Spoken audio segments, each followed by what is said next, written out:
This is Jambo Radio. Hello, and welcome to the Science Show with Dr. Dada on Jambo Radio Scotland.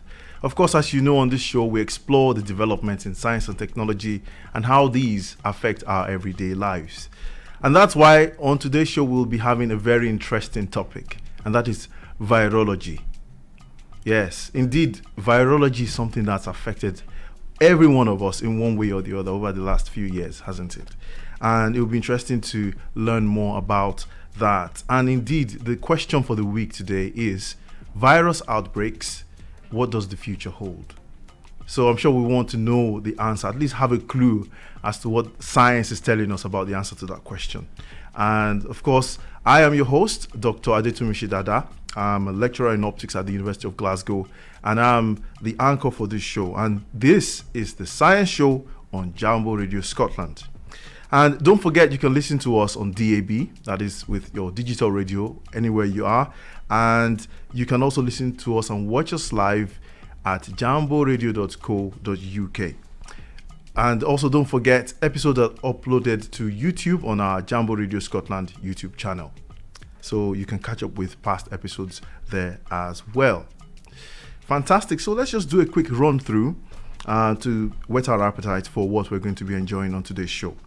So first, we're going to have our science news highlights, where we'll be considering a couple of highlights related to the topic that we'll be talking about today.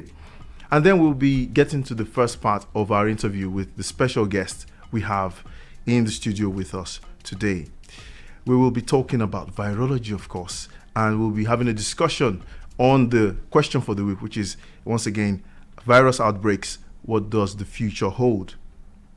And then after that, we will be going deeper into the activities and research and other projects carried out by our guest, who we have in the studio today. And then at the end, we're going to enjoy a joke or two, science jokes. So on a sort of lighter note, we're going to enjoy that at the end.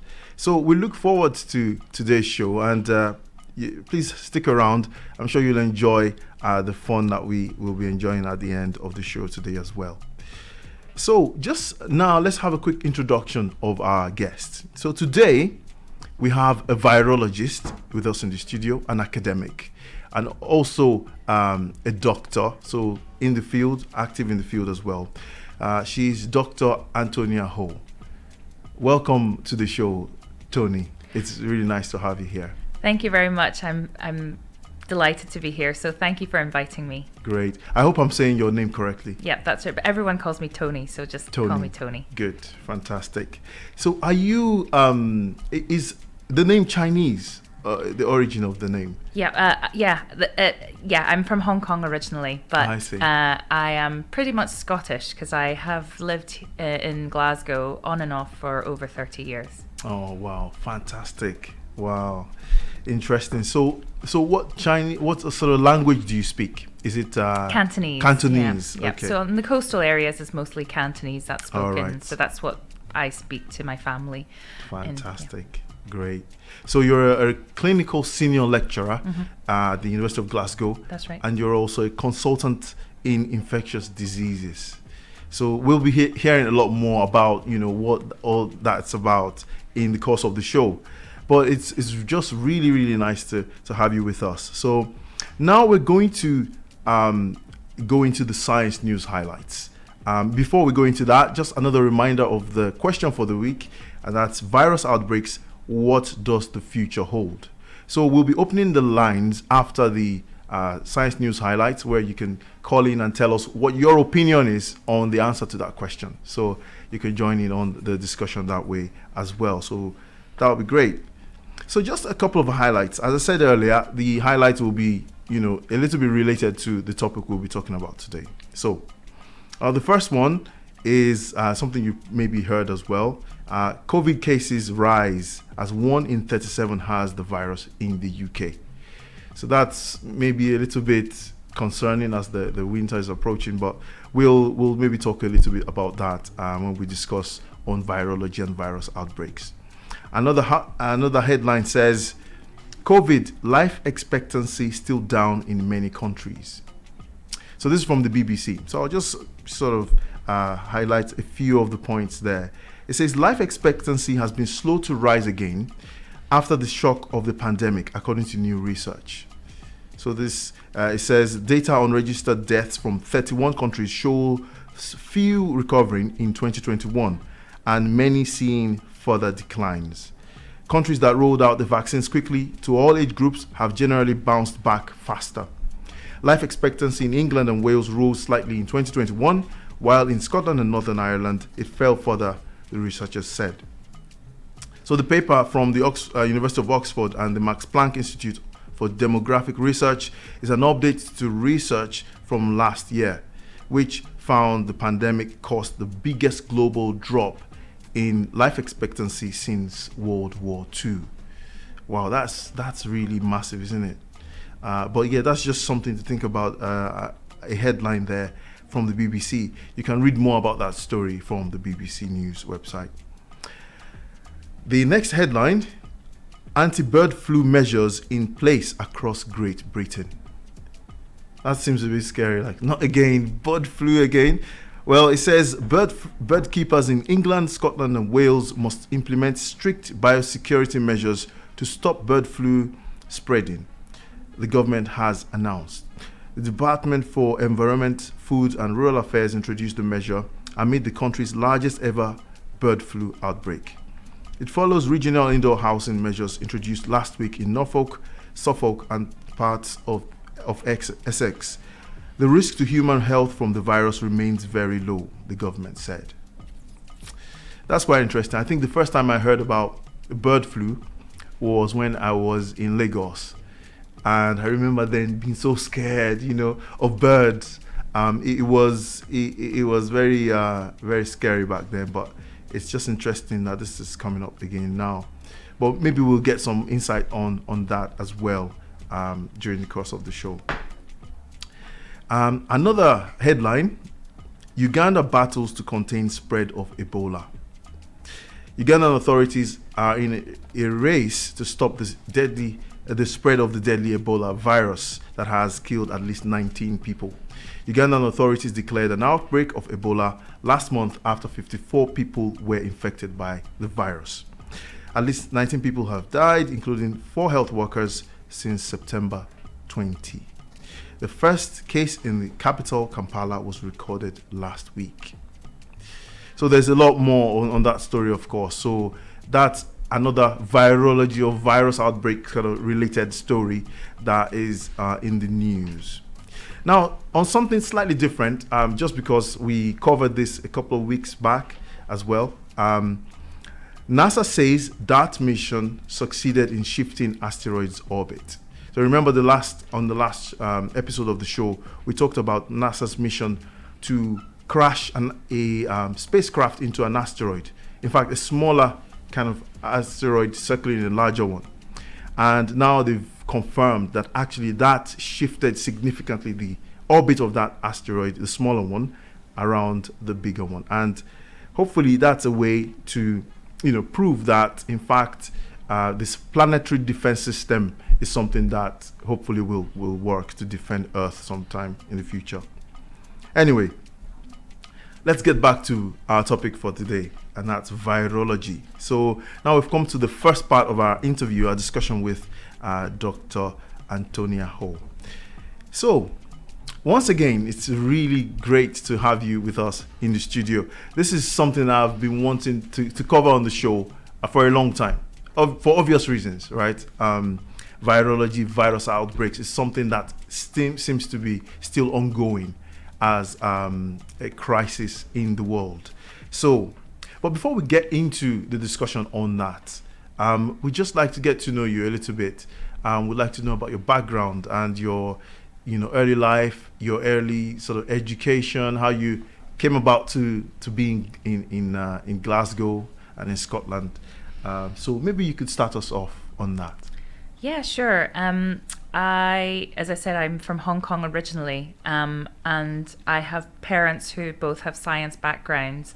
And my dad worked for a company called SIBA, which is now called Novartis, which is a kind of pharmaceutical and chemicals company. And because of his work, we traveled a lot, in our childhood. So we moved from Hong Kong to Switzerland for a few years and to the United States for a few years, back to Hong Kong. And when I was 11, they decided to move to Scotland, to Glasgow. Wow. So we've stayed here pretty much ever since. My dad continued to move a few times, for his work, but because we were, when we were in high school, we didn't move. So that kind of instilled in me, I guess, a love of travel. And, I've continued to travel, and I think on one of my first trips to Africa was where I fell in love with Africa and with tropical medicine, which took me down the career path that I'm on today.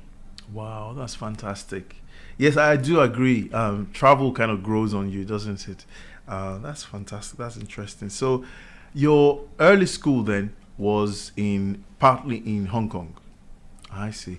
And then you kind of carried that out, sort of carried on in Scotland, in the UK. What about your undergrad? What did you do? Tell us how you kind of got into the choice and how it went for you.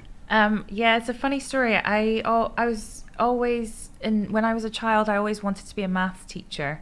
I was good at maths, like the kind of stereotypical Chinese violin playing Chinese student. But I kind of fell into medicine because of a few things. Like I was reading, I got really into kind of forensic pathology novels. So I was thinking, maybe I want to do forensic pathology.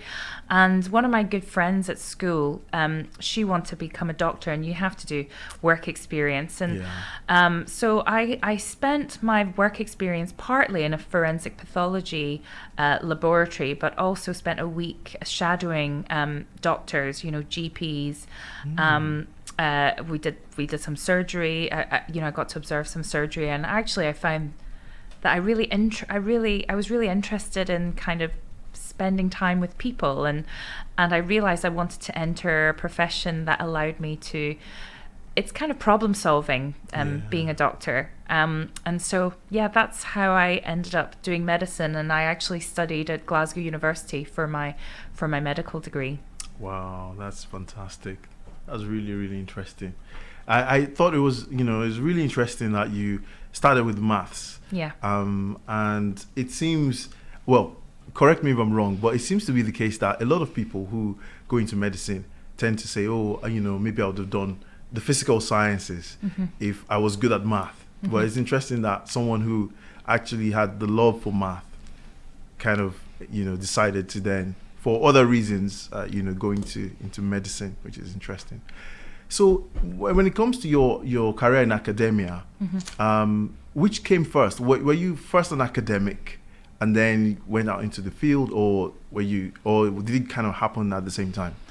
No, I started doing medicine first, and obviously a lot of kind of medical advances come through research. Yes. And infectious disease, which is a specialty that I work in, is rapidly changing, as we all know now. There's, in fact, everything is rapidly changing, but in particular, it feels like in 2022 alone, we've had it feels like there's one outbreak after the other. And so I guess research very much comes side by side to medicine. How I came into that, again, it's, during my training, I don't know if you remember the influenza pandemic in 2009. So the pandemic H1N1 strain that came out initially from Mexico. So I was a infectious disease training doctor at that point, and I was working in University Hospital Monklands. And I was on call one weekend when basically we admitted the first 2 cases of this pandemic flu in Europe. So it was, a very exciting time for a training doctor. And also just watching this completely new virus, which, it's completely new strain, but obviously influenza is not a new virus. It's been around for, thousands of years. But, watching it affect people differently than the way that, influenza affected patients previously. We're used to managing people admitted to hospital every winter with flu, but they tend to be elderly, more vulnerable people. Yes. But during that pandemic, it was more younger people, pregnant women, people who, women who just given birth. So the kind of epidemiology of the cases really changed. And the way you understand it is by kind of zooming out of your normal clinical practice, where you what you observe is, and actually kind of systematically, collect data to look at, what are the risk factors, how do they differ from different strain of influenza, and that's the kind of study of epidemiology that I became interested in. And so I took time out of my training as a doctor and did a master's at the London School of Hygiene and Tropical Medicine in London, which is one of kind of the top public health schools in the world. And, I met some amazing, lecturers, teachers, lots of fellow students who had the same passion as me, got some really good training in kind of statistics and how you would conduct studies systematically. And that's kind of how I kind of started learning my skills, and then from then on I went on to do a PhD. Wow, that's interesting. So you're, in a sense, a double doctor. Yeah. It's interesting, in some languages, they use a different word. Okay. So for the doctor, like a medical doctor, and like a PhD doctor. So that's quite interesting. Great. So I think now we're going to take a music break, and then we'll resume our discussion when we're back. So we're going to listen to a song that's kind of a bit of it is Chinese. The title is 我对你的爱. Do you speak Mandarin? 小小. 小小. Oh, interesting. Well, I'm learning Mandarin. Okay, so, there you go. So I put a bit of Mandarin in the song. So let's listen. 我对你的爱. Like a Chardonnay, I bless the day that you came my way. You sweet my mind like a holiday, and only you make me feel this way. So Asian man, wabunong rushwe, wado any the eye. Said, why is it that I cannot sleep? Oh, do I need the eye? And baby, you wipe the tears I cry. Oh, what do I need the eye? So what do I need the eye? And what do I need the eye? What do I need the eye? And what do I need the eye?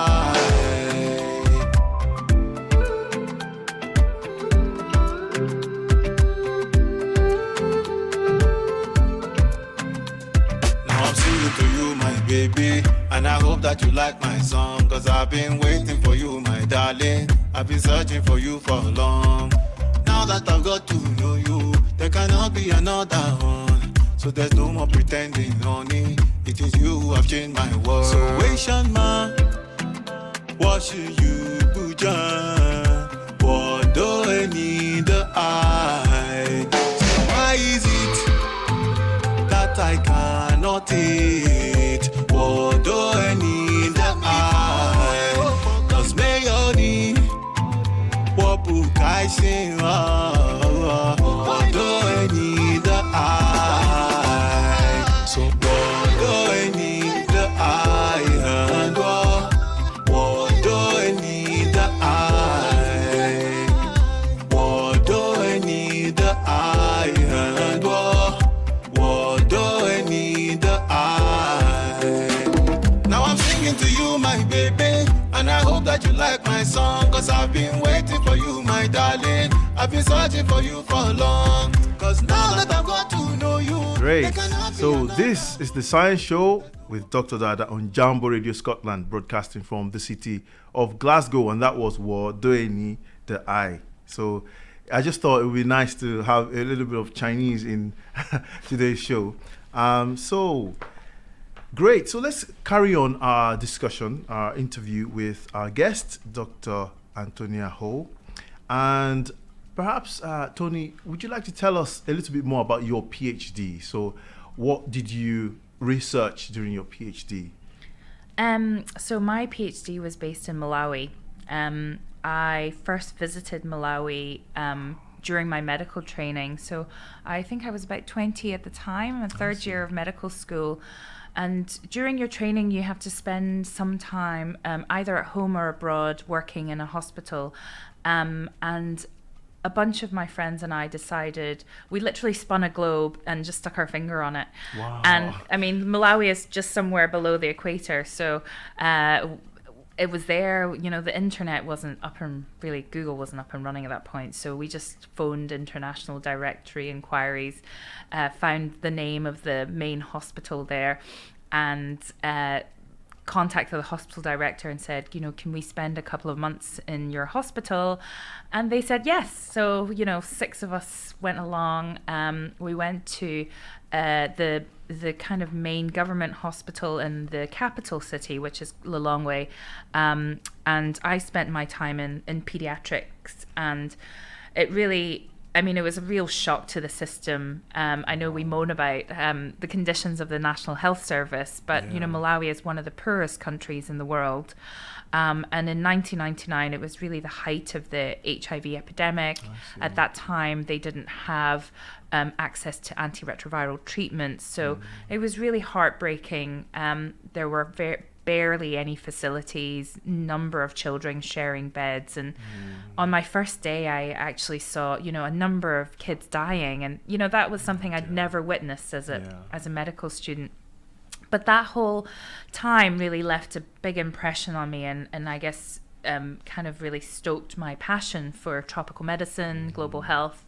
So I knew after that period, and I also travelled around East Africa after my elective, is that I really, really loved that part of the world and would love to work there at some point. But after my master's, when I got this PhD, I just, you know, I was able to kind of practice the skills I learned from my master's, and I decided my project was looking at how HIV infection impacted on your risk of getting influenza infection and serious flu. So before the pandemic in 2009, really very few African countries did any flu surveillance. You know, it was really thought of as a rich country problem. You know, people in Africa didn't really think about influenza. They had plenty of diseases to worry about, tuberculosis, malaria, lots of other health issues. But once they thought, oh, actually, if this new strain of flu can come out of Mexico as it did in 2009, it could easily come from any part of the world. So they started installing infrastructure to do kind of PCR testing. Like, I think we're all now kind of cognizant of, you know, things like PCR and viruses and things like that. So there started to be put in place, you know, ability to do testing, PCR testing for respiratory viruses, in particular with flu. So I did this study, and I lived there for the duration of my PhD, and I did 2 studies. A cohort study where you recruit a group of people, and if you want to see if HIV positive people are more likely to get flu infection, you recruit a group of HIV positive adults, you recruit a group of HIV negative adults, and you follow them over time. So I followed just over 600 people over the period of 2 years. And they came to, I had a clinic, I had a study clinician, I had a research nurse, and I had a number of field workers. And when the participants get recruited, they're taught what flu symptoms are like. And in Malawi, they speak a language called Chichewa, and in Chichewa there is no word for influenza. There's a word called chimfine, which is kind of like a cold, but it's not really influenza as such.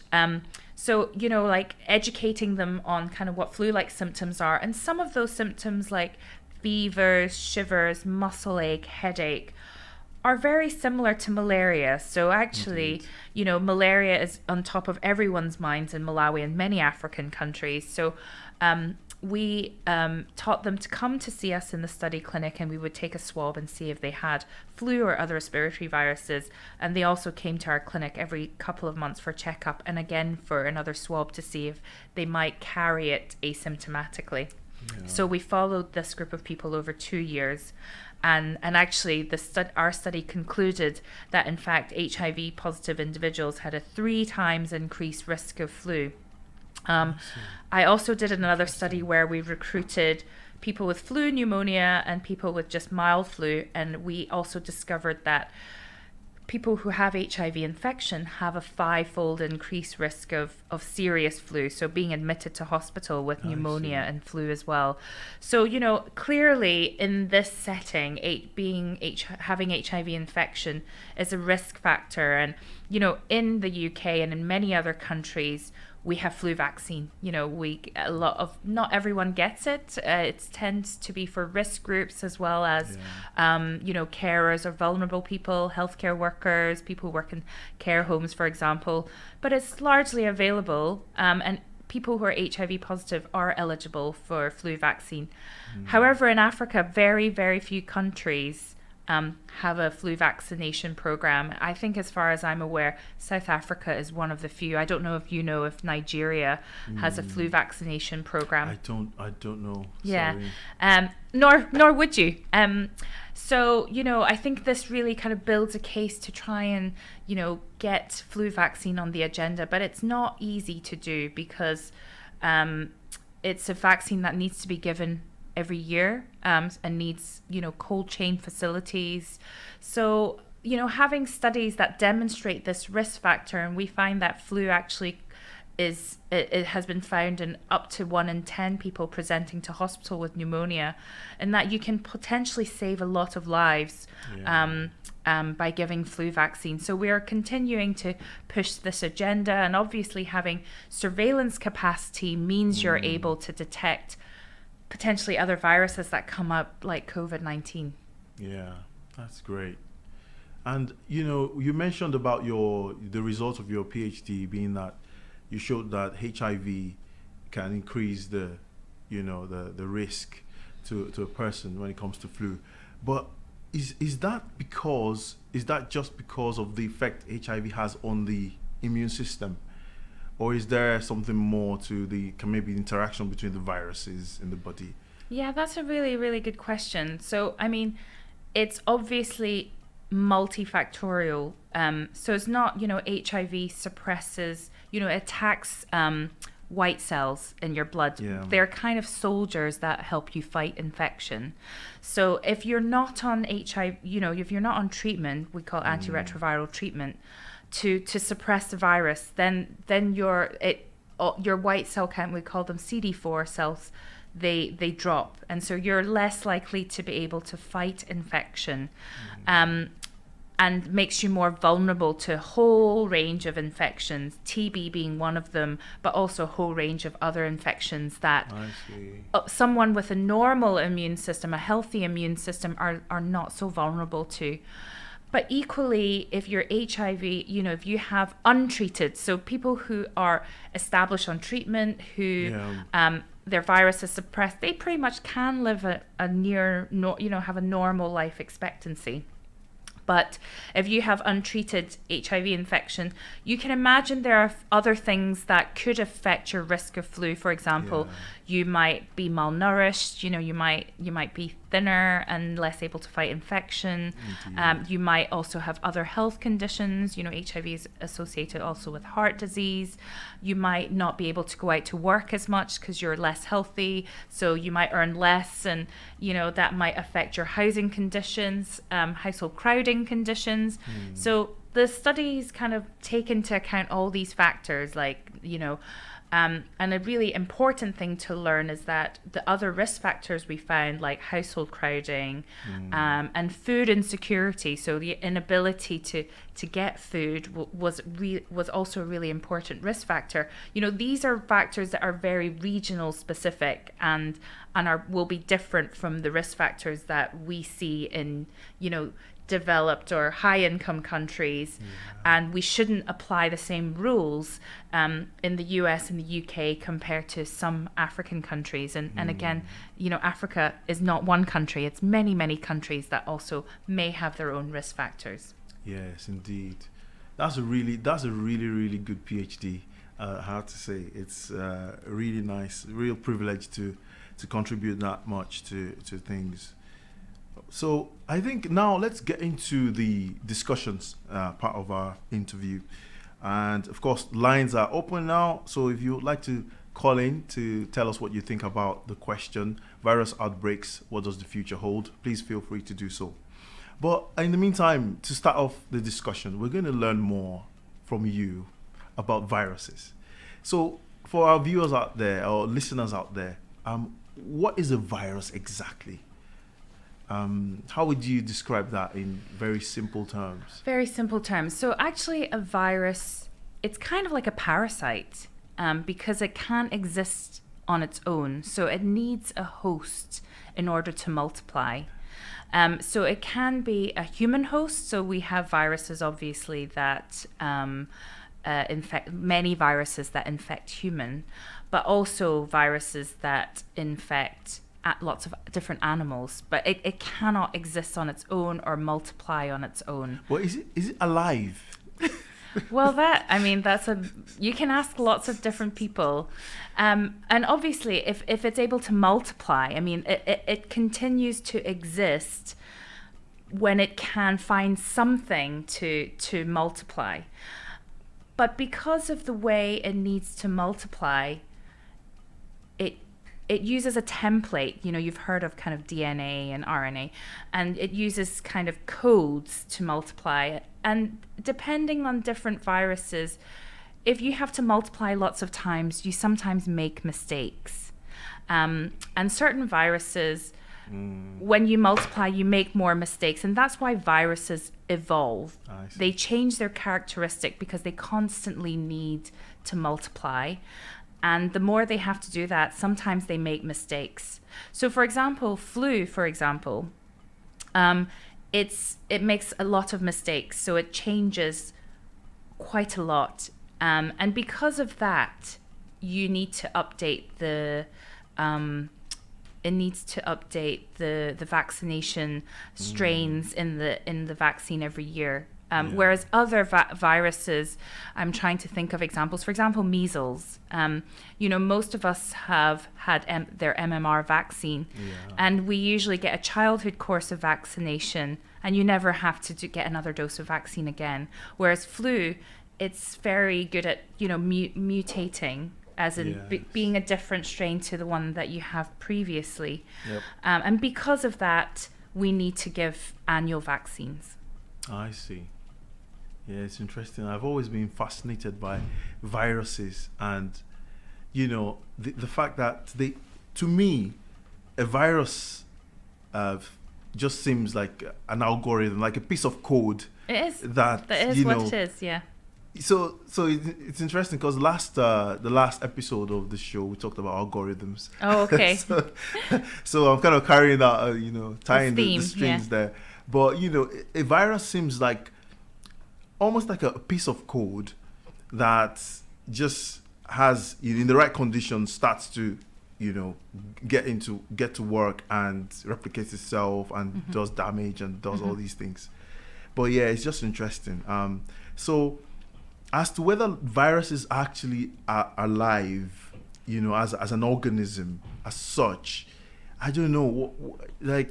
What would you say the answer is to that? Is it still kind of... So I think, obviously if it's multiplying in a host, then, it's multiplying, then I guess, yeah, you do have live virus as such compared to dead virus when it's not multiplying. Okay. But essentially it really never exists by itself. I see. So yeah, it's a very good question. Interesting. And of course, virology is the study of viruses. Is there more you'd like to add to like virology? Like what do virologists do? So, I mean, virologist is just a very general term. So I work at the MRC University of Glasgow Centre for Virus Research at University of Glasgow. So it's pretty much the largest kind of virology centre. It's kind of a national virology centre. Wow. And I work with a whole range of different types of scientists that can kind of loosely fit under the term virologist, but I actually don't know if I would call myself a virologist. I guess I more call myself a clinical epidemiologist, because I don't work in a laboratory. You know, I conduct studies where I look at the impact of the virus, and I often collect samples from these patients that I then collaborate with, people who do work in the laboratory, who, sequence the virus, therefore kind of look in detail into the genetic code and look at what the mutations are, for example.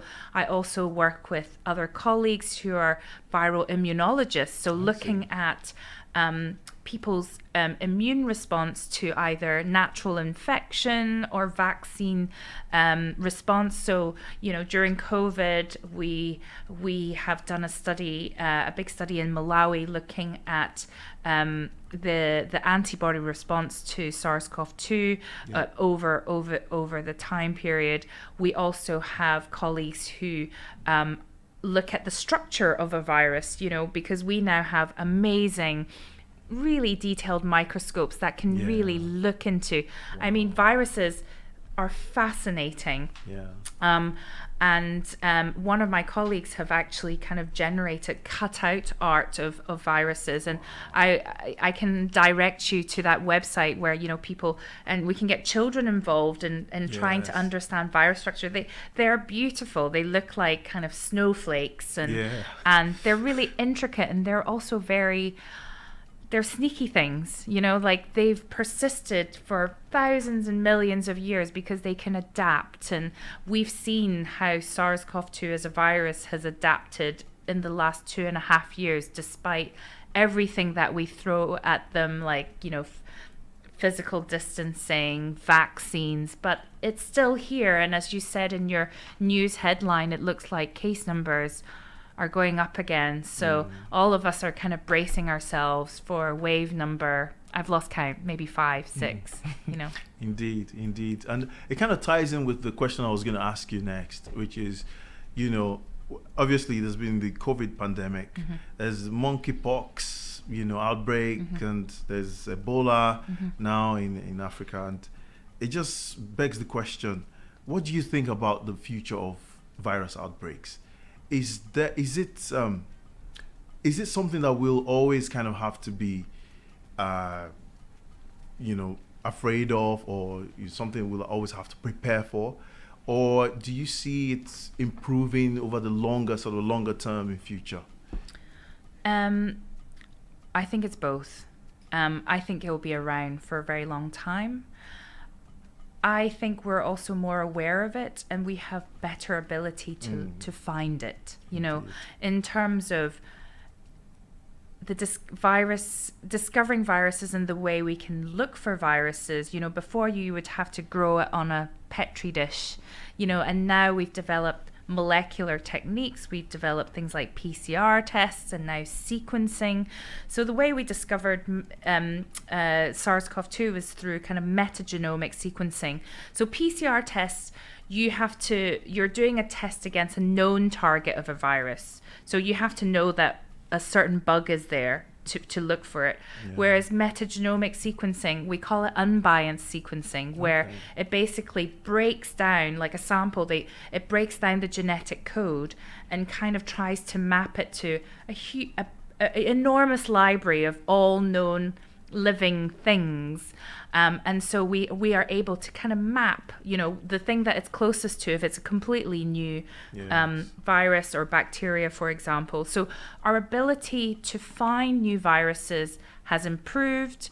Our surveillance capability has also improved. If you think about you know, in Nigeria, for example, you know, you have Lassa fever, monkeypox has existed there before, but the diagnostic capacity probably wasn't there. And I think one positive thing about the pandemic, it's that it's improved the capacity of all countries to look for their own viruses. Yes. But you need to do ongoing surveillance. And, you know, we really need to learn from the pandemic and do what we call boring stuff, you know, routine surveillance, which is the kind of systematic collection of data of people with respiratory symptoms, or, you know, to pick up the unusual signals. So the reason we found in Wuhan in 31st of December 2019, that feels like a lifetime ago, was because they found a cluster of people who had serious pneumonia, but they were testing negative for all the usual things. And that kind of, you know, raised an alarm. And you need an appropriate surveillance system to raise that alarm in order to kick into the investigations, and people coming together to collaborate in their expertise to kind of do discovery. And, you know, it only took, I think, 10 days from the first report to the actual discovery of the first sequence of the virus. So it's amazing how much science has evolved. In terms of the future, I think the conditions in which we all live in, with increased international travel. Yes. I mean, COVID, again, I'm sorry to keep using COVID as an example. No, absolutely understandable. But, you know, the way it spread so quickly, you know, it just illustrates it's really hard to contain because people travel. And the way, like, particular SARS-CoV-2 was so good at of being spread was because, you know, they made people infectious before you develop symptoms. Yes. So that was a really critical part of this virus that made it very difficult to contain. If for other viruses, for example, if you were more likely to be infectious after you develop symptoms, then as long as you can self-isolate, you can contain that. Yeah. So the SARS-CoV-1, you know, the initial SARS outbreak in Hong Kong and China in 2002, 2003, you tend not to shed a lot of virus until the second week when you were symptomatic. So that was a big outbreak, but it was contained very quickly because, you know, the people were sick by the time they were shedding lots of virus and spreading. But SARS-CoV-2 is a very sneaky virus. You can be spreading the virus without knowing it because you don't have any symptoms, so you don't know to modify your behavior. So with increasing international travel, growing population density, which is kind of conducive to conditions of spreading diseases, we're also encroaching on kind of animal the animal environment, deforestation, expansion of urban areas. I think there's a lot more animal-human interaction. And I would say that 70% of emerging diseases, and I'm not just talking about viruses, is due to what we call zoonosis. So these are pathogens that are spread from animals to humans. Like the 2009 pandemic, was thought to be kind of avian and spread. And, with SARS-CoV-2, that we think it's most likely came from a bat. Not knowing what the kind of, we think there's an intermediate host, some other animal, and there's still ongoing investigations about, that. But I think we have little doubt that that it came from a bat in the first place. I see. It's interesting, isn't it? I've always wondered how bad or how severe could a virus outbreak get. So we've seen with COVID that, it changed. So as you mentioned, it makes it possible for people to actually spread the disease without being as symptomatic yet.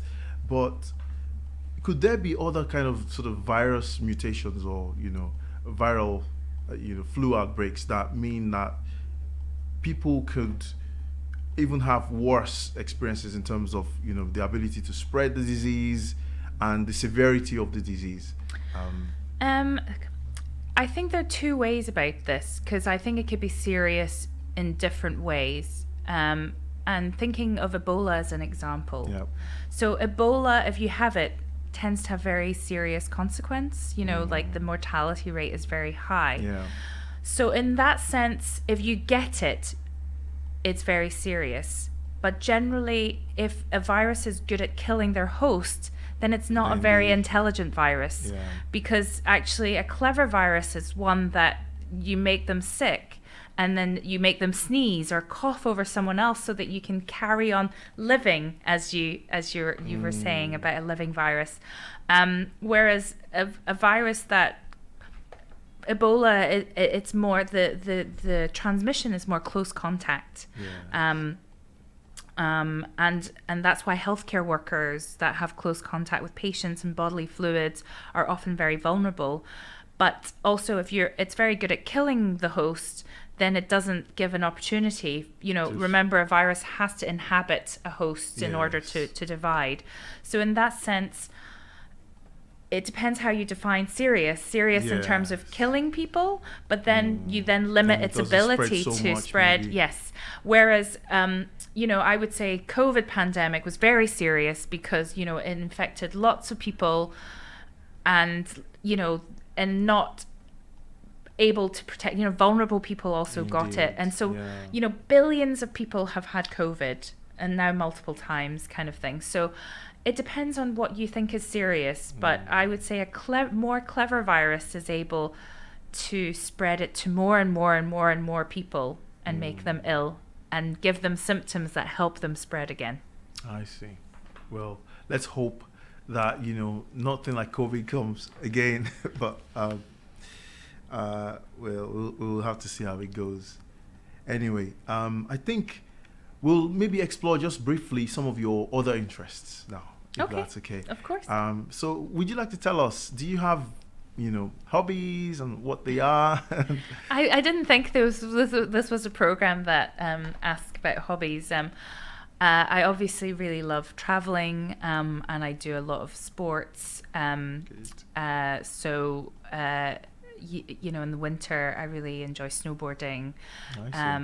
And previously, I was really into kind of scuba diving, and also really enjoy mountain biking and running as well. So kind of outdoor sporting activities. I have a dog, and he was a lockdown puppy. But he has been very good for my mental health and everything else. It's been great to have a dog. And living in Scotland, we live amongst very many beautiful mountains. So going hiking with the dog is also a really great pastime also. Fantastic. That's great. And I seem to remember seeing somewhere that you got an award for your work in connection with the fighting the COVID pandemic. Is that the case? Would you like to tell us briefly about that? Yeah, I can do. So I was really fortunate to be awarded a prize by the Medical Research Foundation. So they're a charitable organization that funds a lot of medical research. Every year they select a topic of research, a different kind of field of research to support. And obviously last year it was COVID-19 research. So they award an emerging leader prize. So somebody who they felt contributed a lot to COVID-19 research. It was a rigorous process. So you had to kind of submit an application and then you went in front of a big interview panel. And it was really, I had worked during the pandemic in both the UK and in Malawi. So after my PhD, I continued my research collaborations with Malawi and had worked with the Malawi Ministry of Health to help them develop their national flu surveillance program. And so working with them, we've done a number of COVID studies, really trying to understand the kind of exposure and transmission and risk factors in Africa. As I said from my PhD, the risk factors we identified from flu is very different in these settings. And it's the same for COVID. So, when the outbreak first started, people were really worried that low-income countries in like Latin America, Asia, Africa would really struggle to cope. But actually, we found that the morbidity, so people were just not as sick and had much lower death rates. And we're trying to understand why. So I've done a number of COVID-19 studies in Malawi, mostly working with ministries of health and also Malawi research organizations.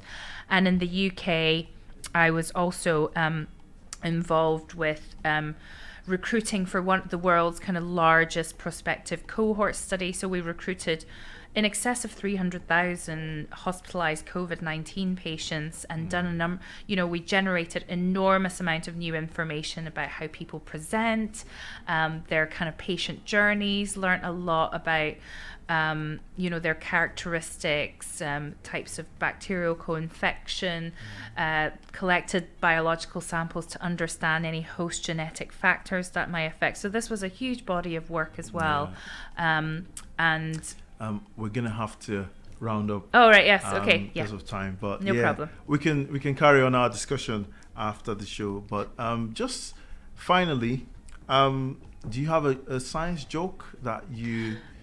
I wish you had warned me about this, because I have one. Can I share? I'm also really terrible at telling jokes. Like I always panic when the punchline comes. So I'm not no good. worries. So here's one. Yeah, there you go. And I can guarantee it's not funny at all. It's Okay. just. It says a virus walks into a bar. Okay.